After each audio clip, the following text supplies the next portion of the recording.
and Allah will replace you with another people. And as we sit here today, brothers, I want you to know this.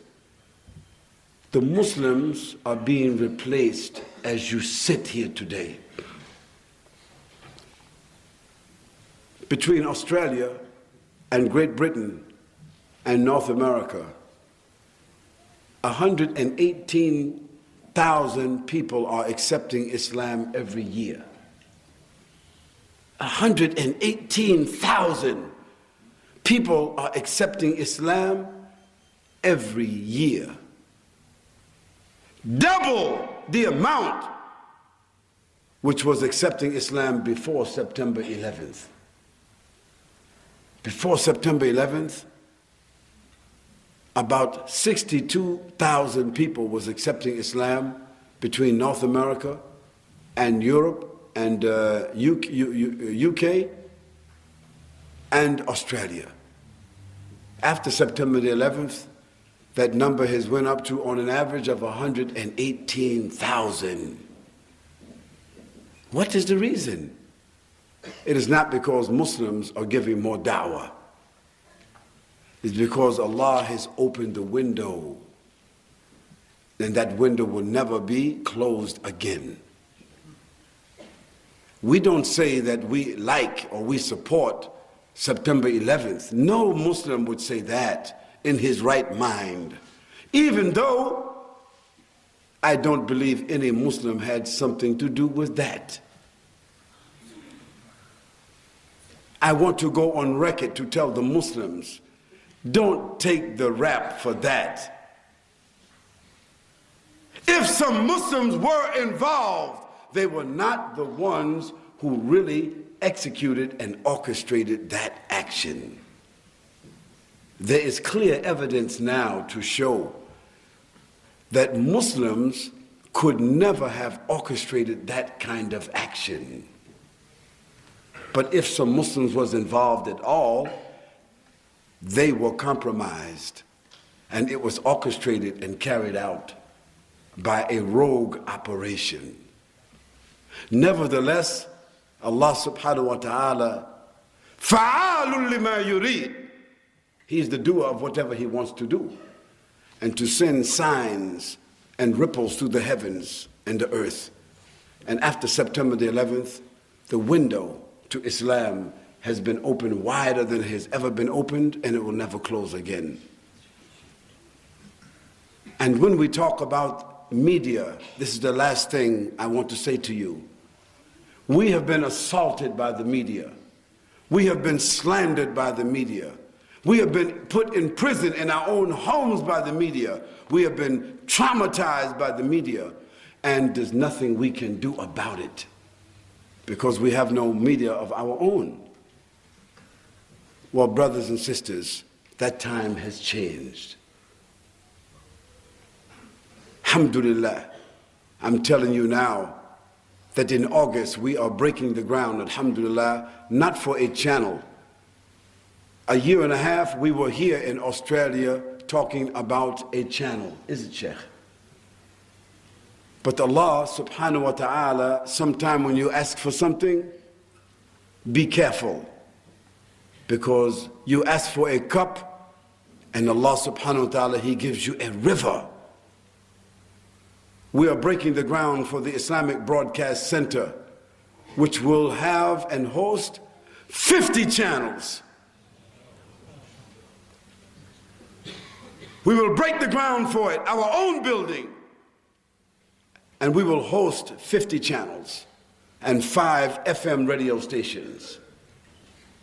And therefore we would be able to offer, the Islamic Broadcast Corporation will be able to offer any Muslims from in the world who want us to host their signal based on our mission statement, 50 satellite channels. And we will share this information with you if you want to, inshallah. Before we leave Australia, we will have a presentation, an invitational presentation. And if you like to come, and if you like to see and support, you will have the opportunity to do so. O Muslims, in the meantime, have sabr. Don't be angry. Don't be foolish. Don't be criminals. Don't be reactionaries. Don't talk like a fool. Tell your sons, your young, angry sons, tell them, cool down. Take it easy. Don't get caught in the trap of reactionism. We don't need to be reactionaries. We Muslims need to be proactive. Study your enemy. Study yourself. Read Quran. Understand the Quran. Understand the manner of the Prophet ﷺ, because as a non-Muslim said to his son, there was a program on the television in the UK where a Muslim from Europe was talking with his father. And his father said to him, son, listen, I don't mind you to be a Muslim if that's what you want to do, but why do you have to wear all of those funny kinds of clothes? Why do you have to wear this beard? Why do you have to do this and do so on? The son said to him, listen, father, I don't tell you how to dress. This dress I'm wearing is the dress of the Prophet ﷺ, and I love him. And I'm wearing lihya because the Prophet ﷺ, he used to wear it, and I love it. And I'm a Muslim, and I love Islam. And I love Islam more, father, than I love you. He's talking on the television.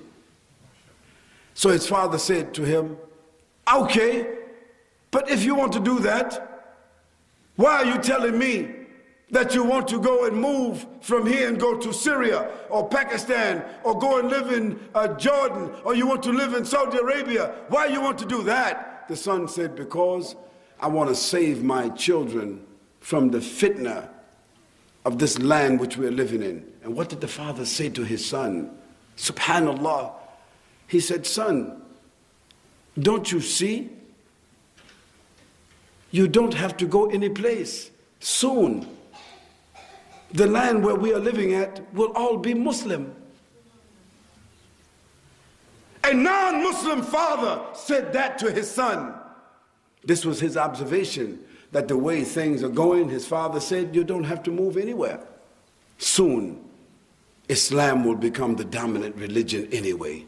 So Allah subhanahu wa ta'ala says, هو الذي أرسل رسوله بالهدى ودين الحق ليظهره على الدين كله ولو كره الكافرون ولو كره المشركون ولو كره المنافقون. Allah has spoken the truth, and his messenger sallallahu alaihi wasallam, who was Sadiq al-Masduq, he has spoken the truth. O Muslims, we are fortunate to be Muslims in this time. We are fortunate to be Muslims under these times and circumstances. And Allah is going to ask us about what He has given us and the responsibility He has placed in our hands. وأقول قولي هذا وأستغفر الله لي ولكم. يا الله غفور رحيم برحمتك يا أرحم الراحمين. سبحانك اللهم وبحمدك ونشهد أن لا إله إلا أنت ونستغفرك ونتوب إليك.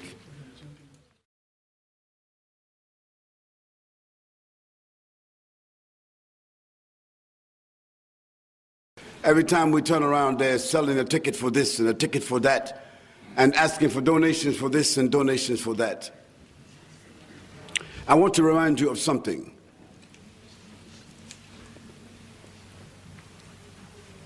Allah subhanahu wa ta'ala says that the Jews and the Christians, they are awliya'uhum ba'duhum min ba'd. They are helpers of each other. And they are selling tickets. And they are giving contributions, and they are making pledges to secure their power over us. And if we don't sell tickets, if we don't make contributions, if we don't make pledges, we will not support ourselves to remove that oppression. So if you are giving Muslims the opportunity to support any good cause, you must do so according to your ability, because Allah does not ask you to do something which you don't have the capability of doing. So if you heard something, if you heard about an action in which you think there is goodness.